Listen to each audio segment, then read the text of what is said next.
Sa isang liblib na baryo, may isang lumang bahay sa dulo ng kalye na matagal nang walang nakatira. Ayon sa matatanda, dating may isang pamilya roon, mag-asawa at isang anak na babae.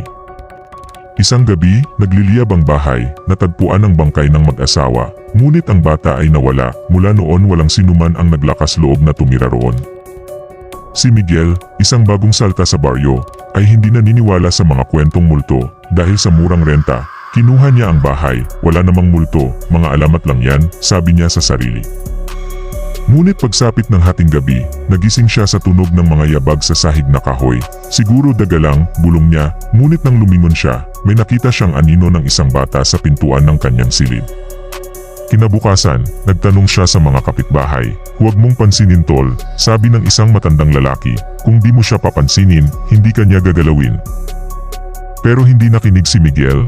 Gabi-gabi naririnig niya ang mahihinang iyak at mga yabag na parang may batang naglalakad.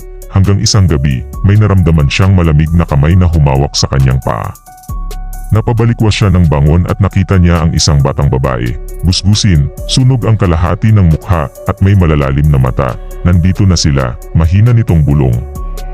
Biglang sumara ang pinto ng kanyang kwarto. Sa labas may narinig siyang mga nagtatadyakan. Parang may paparating sa kanyang bintana. May mga matang nakatingin sa kanya mula sa dilim. Kinabukasan wala na si Miguel. Ang bahay ay nanatiling tahimik hanggang sa may bagong umupa muli. At sa tuwing may bagong dumarating, isang batang babae ang laging nagpapakita, nagbababala, nandito na sila.